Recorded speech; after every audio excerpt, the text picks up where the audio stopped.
Is it permissible for a Muslim state, Muslim government, to build temple or church from government expenses? A similar question asked by Amir Wasim from Islamabad, Pakistan.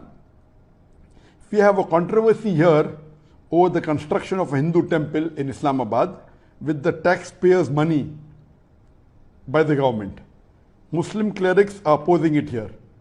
Can a temple be built with Muslim taxpayer money in an Islamic state? And this is another controversy that is there in the past couple of weeks regarding the government of Pakistan funding in the construction of a Hindu temple in Islamabad. And this controversy is there for the last couple of weeks. Is it permissible or not? It is unanimous amongst all the four Aimmas. Imam Abu Hanifa, Imam Malik, Imam Shafi, Imam Ahmad ibn Hanbal, all the fuqahas unanimously say that a Muslim cannot donate his money for the construction of a house of worship of the non-Muslim. Cannot donate, cannot build, cannot support. Several fatwas.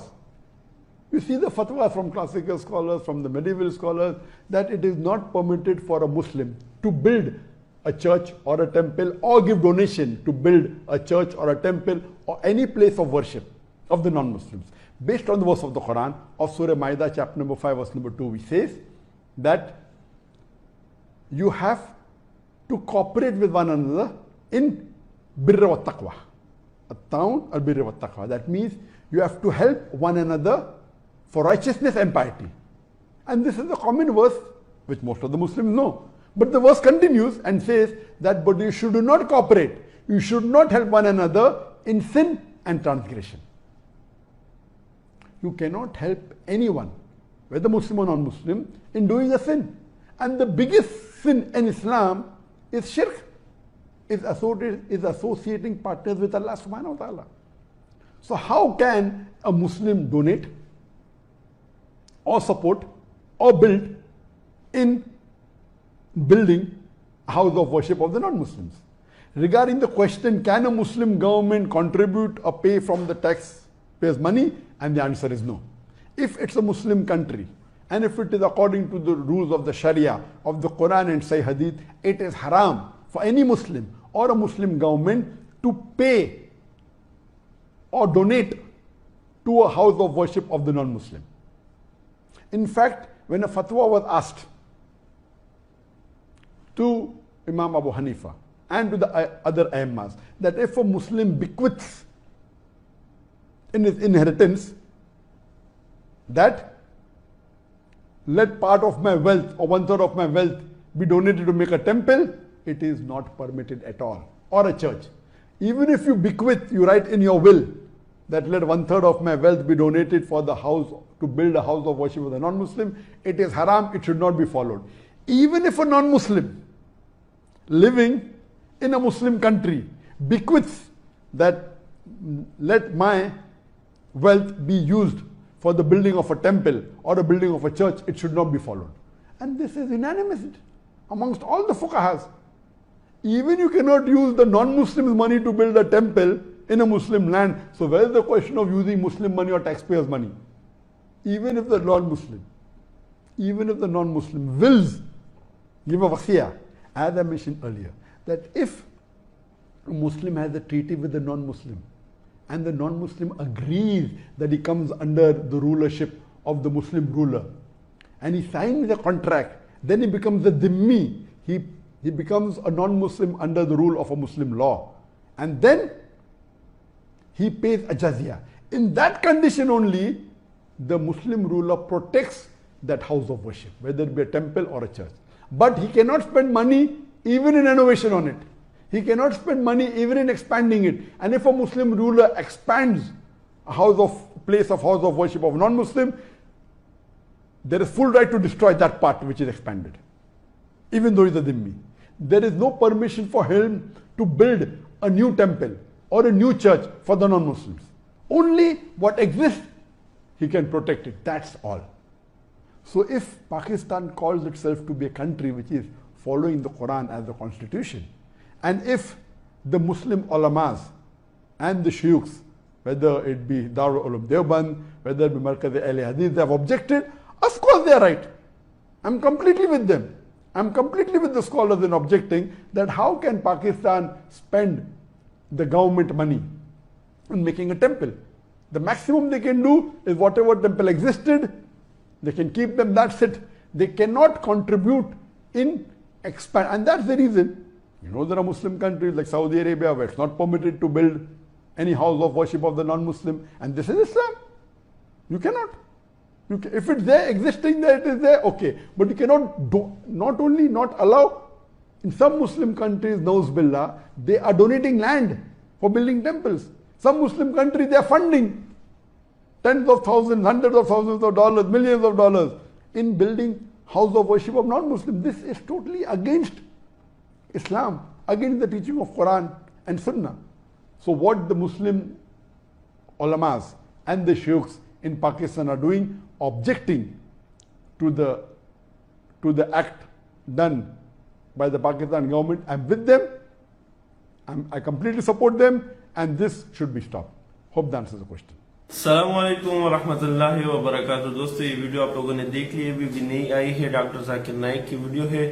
اور میرا تو یہ یقین ہے اگر ہماری حکومت ہر مسئلے میں اس طرح ڈاکٹر ذاکر نائک جیسے علماء سے مشورہ لے تو یقین کرے کہ ہم بہت ہی جلد کامیاب ہو جائیں گے اور ایک ترقی یافتہ ممالک کی جو لسٹ ہے اس میں شامل ہو جائیں گے. ڈاکٹر ذاکر نائک کے حوالے سے میں صرف اور صرف اتنا کہنا چاہوں گا کہ یہ آج کل کے زمانے میں جو مشہور علماء ہیں ان میں واحد یہ ایک ایسا انسان ہے جو ہر ایک حکومت جو غلط کام کرے ان کو صحیح مشورہ دیتے ہیں اور حق بات ان کے سامنے کہتے ہیں.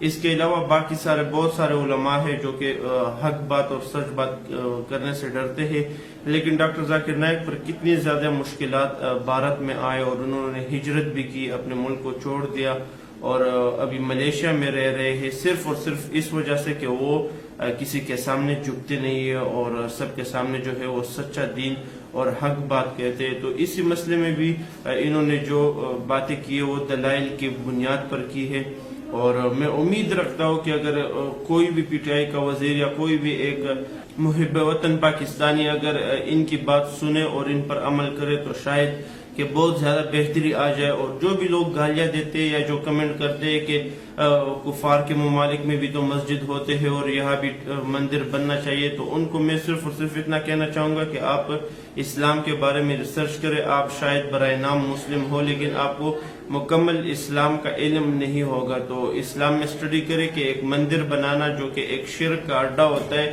وہ کیسا ہے مسلمان کے ممالک میں. اور یہ یاد رکھے کہ پاکستان ایک اسلامی ملک ہے اور اس کی بنیاد لا الہ الا اللہ پر رکھی گئی ہے, اور ایک مشہور نعرہ ہے جو کہ پاکستان کا مطلب کیا, لا الہ الا اللہ. تو لا الہ الا اللہ کا مطلب ہے کہ پہلی جو لا ہے اس کا مطلب ہے کہ ہم کسی اور کو شریک نہیں مانتے, صرف اللہ کو.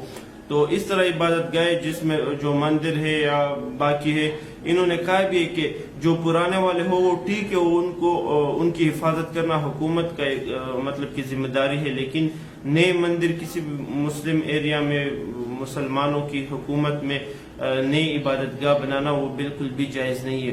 اس کے برعکس میں چاہتا ہوں کہ بہت سارے ڈاکٹر ذاکر نائک جیسے علماء سے ان باقی علماء کو بھی فائدہ اٹھانا چاہیے اور ان کو بھی ڈاکٹر ذاکر نائک کو فالو کرنا چاہیے. جیسے کہ ہمارے مولانا طارق جمیل صاحب ہے, وہ میں نے بہت زیادہ جگہوں پر دیکھے, بہت خوبصورت عالم دین ہے, میں ان کی بہت زیادہ قدر کرتا ہوں, لیکن وہ ایسی جگہ میں باتیں کرنے سے جو ہے وہ ڈرتے. آپ نے نہیں دیکھا ہوگا کہ کہیں انہوں نے مطلب کہ کشمیر کے مسلمانوں کے لیے کوئی آواز اٹھائی ہو, یا شام رقبہ کی جو علاقے ہیں مسلمانوں میں جہاں پر ظلم ہوتا ہے مسلمانوں میں, وہاں پر کسی اس ظلم کے خلاف کوئی ایک بیان دیا ہو. ابھی بھی انہوں نے ایک بات کی تھی جو کہ سچ بات کی تھی کہ میڈیا جھوٹا ہے, لیکن تقریباً 2-3 دن میں انہوں نے جو ہے وہ پھر معافی مانگ لی, حالانکہ وہ سچ تھے اور جو سچ بولتے ان کو معافی نہیں مانگنا چاہیے. اسی طرح کی میڈیا ہوتا ہے اور یہ سب جو ہے یہ ڈاکٹر ذاکر نائک کے خلاف بھی ہے, لیکن آپ یقین کریں کہ اب تک انہوں نے کبھی بھی بھارتی میڈیا سے یا کسی دوسرے لوگوں سے ابھی تک کوئی معافی نہیں مانگی.